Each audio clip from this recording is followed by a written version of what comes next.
Hello मेरे प्यारे दोस्तों, कैसे हैं आप सब। अनिकेत वापस आ गया है एक और नई कहानी के साथ। जैसा कि आप सभी जानते ही हैं कि इंडिया में अभी शादियों का सीज़न ख़त्म हुई है।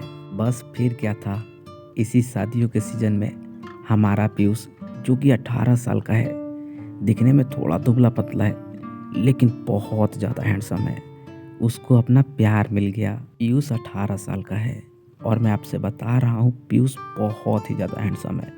दुबला पतला है और बहुत गोरा और बहुत ही ज़्यादा हैंडसम है। तो पीयूष के रिश्तेदार के घर शादी थी, तो पीयूष की पूरी फैमिली उस रिश्तेदार के घर गई हुई थी।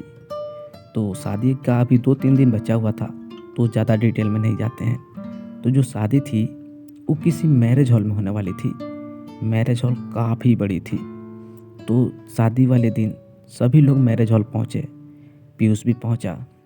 वहाँ गया तो पीयूष को थोड़ा बहुत काम करना पड़ जाता था क्योंकि रिश्तेदार की शादी थी, कोई था नहीं। पीयूष काम करना बिल्कुल भी नहीं चाहता था और इतना तैयार होकर पीयूष काम करने के लिए तो बिल्कुल भी नहीं आया था। पीयूष काम से बचने के लिए छुपता फिर रहा था। कभी भीड़ में जाकर छुप जाया करता था तो कभी बाहर निकलकर टहलने लग जाया करता था।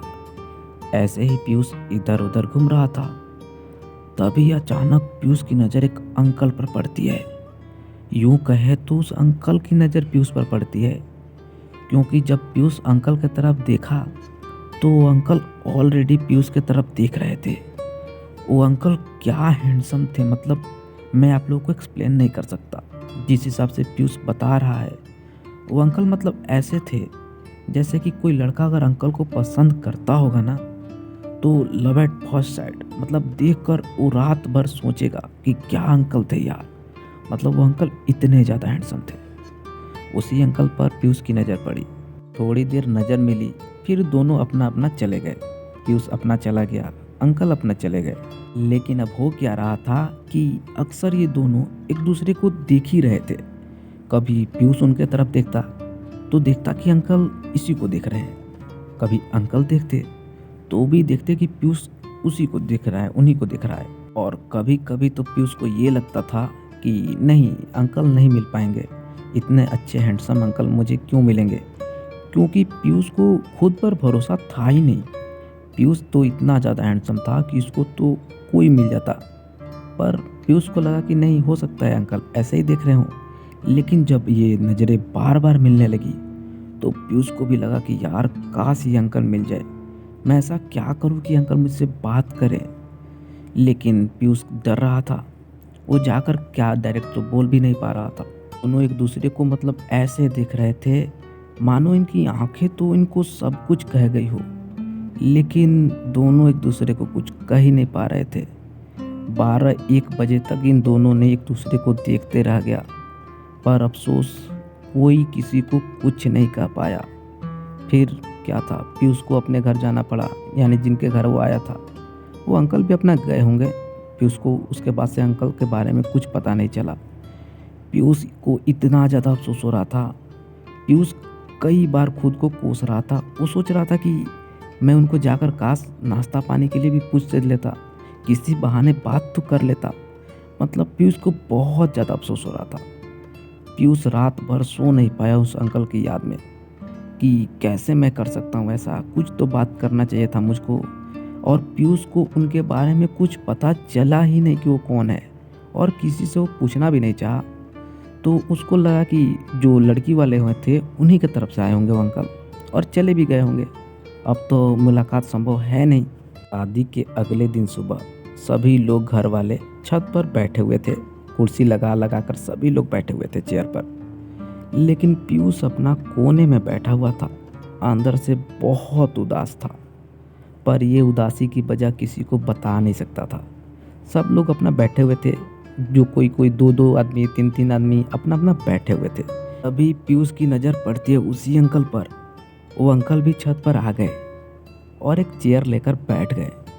मतलब पीयूष जिनके लिए रो रहा था अंदर ही अंदर, वो अब पीयूष के पास आ चुके हैं। छत बड़ी थी तो पीयूष कोने में बैठा हुआ था। वो अंकल हालांकि पीयूष को नहीं देखे थे, पर पीयूष अंकल को देख लिया था और अंदर ही अंदर बहुत ज़्यादा खुश हो गया पीयूष। अंकल अकेले बैठे हुए थे कुर्सी लगाकर, क्योंकि सभी लोग आपस में बातें कर रहे थे। 3 लोग 4 लोग अलग अलग बैठे हुए थे आपस में जिसका बन रहा था। तभी पीयूष देखता है कि उस अंकल के पास पीयूष की मम्मी पापा बैठ गए और वो अंकल और पीयूष की मम्मी पापा बातें करने लगे आपस में। तभी पीयूष को लगा कि ये है कौन जिनको मेरे मम्मी पापा भी जानते हैं, लेकिन मैं कभी देखा भी नहीं हूँ। पीयूष को तो अंदर से खुशी भी हो रहा था बहुत ज़्यादा, लेकिन अब ये भी लग रहा था कि शायद इतना ज़्यादा करीब होंगे तो हो सकता है दोस्ती नहीं करेंगे। और मैं आप लोगों को क्लियर कर देता हूँ ताकि आप लोगों को कोई कन्फ्यूजन ना हो। पीयूष जो है वो अपने मामा के बेटे के शादी में आया हुआ था। तो वो जो अंकल थे उसके मामा के जो बेटा है उसके मौसा जी थे। तो पीयूष की मम्मी पापा दोनों जानते थे। अंकल जो थे वो पीयूष के मम्मी पापा को बहुत करीब से जानते थे।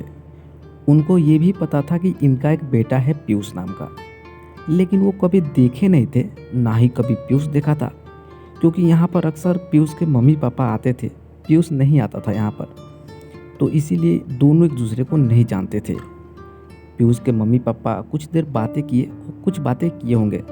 तभी पीयूष के मम्मी जो है वो पीयूष को आवाज़ लगाती है कि पीयूष बेटा ज़रा इधर आना। पीयूष तो अंदर ही अंदर खुश भी था, थोड़ा थोड़ा डर भी रहा था कि क्या होने वाला है, मैं कैसे रिएक्ट करूँगा। पीयूष जाता है। पीयूष की मम्मी बोलती है कि ये मेरा बेटा पीयूष है। अंकल देखते हैं, थोड़ा सा चौंकते हैं, जो कि उनकी चेहरे पर साफ दिख रही थी। पीयूष अंकल को नमस्ते किया। उसके बाद अंकल बोलते हैं कि अच्छा यही है।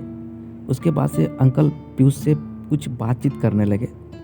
पीयूष भी वहीं चेयर लगाकर बैठ गया। अंकल भी बहुत मुस्कुरा कर पीयूष से बातें कर रहे थे। पीयूष काफ़ी खुश था। थोड़ी देर बाद पीयूष के मम्मी पापा कहीं चले गए, सिर्फ पीयूष ही बैठा था अंकल के पास। उसके बाद अंकल कुछ बातें करने लगे इसके पढ़ाई लिखाई कैरियर के बारे में। और अंकल के बारे में मैं बता दूं तो अंकल एयरफोर्स से रिटायर थे। अंकल की वाइफ भी गवर्नमेंट टीचर थी और वो फिलहाल भी थी, अब रिटायर नहीं हुई थी। और अंकल का एक बेटा भी है जो कि मुंबई में भी शिफ्ट है। तो घर पर सिर्फ अंकल और आंटी ही रहते थे। और इनका घर जो था ना, इसके मामा के घर जो आया था पीयूष, उनसे थोड़ी ही दूर पर था, 1 किलोमीटर से भी कम था। तो ये दोनों तो यहाँ पर थे। घर में ताला लगा हुआ था। उनकी शादी खत्म होने के बाद भी पीयूष के मम्मी पापा 3-4 दिन रुकने वाले थे। और ये जो अंकल है ये भी बार बार यहाँ पर आ रहे थे। अपने घर भी जा रहे थे, लेकिन बार बार आ जाया करते थे। और जब भी आते थे एक चीज़ नोटिस करने वाला था, जब भी आते थे वो पीयूष को ही ढूंढते थे और पीयूष से ही बातें किया करते थे। और अंकल पीयूष के वजह से ही पीयूष के मम्मी पापा के और ज़्यादा करीब होने लगे, ताकि उनसे ज़्यादा करीबी होगी तो पीयूष से थोड़ा बहुत आसान हो जाएगी बातें करना। और उसी दिन अंकल जो थे वो पीयूष के मम्मी पापा और पीयूष को लेकर अपने घर चले गए। बोले कि मेरे घर भी चलिए, कभी वहाँ आप लोग आते नहीं हैं, ऐसा बोलकर तीनों को ले गए। वहाँ ले गए, दिन का समय था। तो दिन में अंकल की जो आंटी थी वो तो स्कूल गई थी, टीचर थी तो पढ़ाने के लिए। घर में एक नौकरानी थी, वही चाय बनाकर इन लोगों को पिलाई। और एक चीज़ था, अंकल पीयूष को दोस्त रखना चाहते थे। दोस्त में सच्चा वाला प्यार। अंकल के मन में ऐसा कुछ नहीं था कि पीयूष के साथ कुछ कर कर उसके बाद से छोड़ दिया जाए, ऐसा कुछ नहीं था। और जब अंकल को ये बात पता चली कि पीयूष जो है और 2 दिन यहाँ पर रुकने वाला है, जो एक आज थी और एक कल थी, तो अंकल जो है वो पीयूष के मम्मी पापा के तो बहुत करीब चले गए थे। तो उनसे बोलता है कि उन्हीं के सामने ही बोलते हैं कि पीयूष तुम मेरे साथ चलो, शाम को मेरे साथ आ जाना वापस। तो अब पीयूष के मम्मी पापा भी नहीं रोके, मना भी नहीं कर सकते थे। तो पीयूष इन्हीं के साथ चला गया उनके रूम पर। वहाँ गया तो हर रोज़ की तरह उनकी वाइफ तो थी नहीं, दोनों बैठे हुए थे। और बहुत देर बैठे बैठे दोनों एक दूसरे को किस कर लेते हैं। और सिर्फ एक किस करने में इन दोनों ने पूरे 6 घंटे का समय लिया था। मतलब पूरे 6 घंटे बाद ऐसा मौका आया कि इन दोनों ने एक दूसरे को किस किया। उसके बाद शाम हो गई तो फिर अंकल वापस आए, पीयूष को यहाँ पर छोड़ दिए। फिर अगले दिन अंकल ने सोचा कि कैसे भी करके, मतलब आज पीयूष से मिलना है, लेकिन अंकल के मन में उस टाइप का विचार कुछ भी नहीं था। फिर अगले दिन जो कि लास्ट दिन था, पीयूष को अंकल ले गए और वहाँ पर दोनों ने खूब मस्ती किया। मतलब पूरे 5-6 घंटे दोनों साथ रहे, दोनों खूब मस्ती किया। अब अंकल पीयूष को छोड़ने आए। अंकल को पीयूष से इस कदर प्यार हो गया था कि वो पीयूष को छोड़ना ही नहीं चाहते थे। अंकल पीयूष से एक पल भी दूर रहना नहीं चाहते थे, लेकिन अंकल ये भी चाहते थे कि पीयूष का कैरियर बन जाए। तो पीयूष के मम्मी पापा से बोले कि आप लोग ऐसा कीजिए ना कि पीयूष को मेरे घर पर ही रहने दीजिए, यहीं से पढ़ेगा। आखिर गांव में अभी कहाँ जाएगा, यहाँ रहेगा तो कुछ अच्छा पढ़ लेगा, नौकरी लग जाएगी। पीयूष के पापा बोले कि मैं तो खुद चाह रहा हूँ कि इसको यहाँ शहर में शिफ्ट कर दिया जाए, लेकिन ये आप लोगों के साथ रहेगा तो पढ़ेगा नहीं, बिगड़ जाएगा, इतना ज़्यादा इसको लाड़ प्यार मिलेगी। अंकल समझ गए कि शायद पीयूष के पापा नहीं चाहते कि पीयूष किसी रिश्तेदार के घर रहे। बहुत सोच विचार के बाद ये डिसाइड हुआ कि अभी पीयूष अपने मम्मी पापा के साथ गांव जाएगा, वहाँ से 10 दिन के बाद वापस आएगा और ये अंकल पीयूष का अच्छे कॉलेज में एडमिशन करवाने वाले थे और उसको रूम भी दिलवाने वाले थे। पीयूष अपने घर चला जाता है। 10 दिन बाद पीयूष वापस आता है, अंकल से मिलता है, रूम देखने दोनों जाते हैं। तो पीयूष के पापा का एक बजट था कि इतना का ही रूम लेना है, लेकिन वो रूम पीयूष को पसंद नहीं आ रहा था, पर मजबूरी में रह लेता। लेकिन ये जो अंकल थे वो बोले कि नहीं, मेरा पीयूष यहाँ नहीं रहेगा।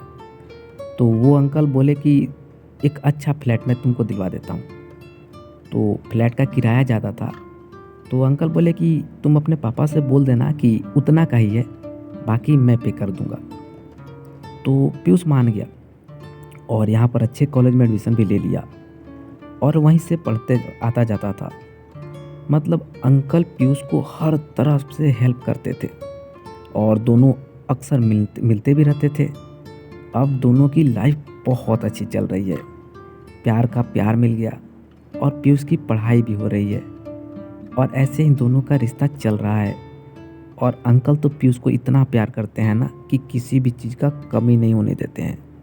बस कहानी यहीं पर समाप्त होती है और किसी किसी कहानी की हैप्पी एंडिंग हो जाती है, जैसे कि इस कहानी का हुआ।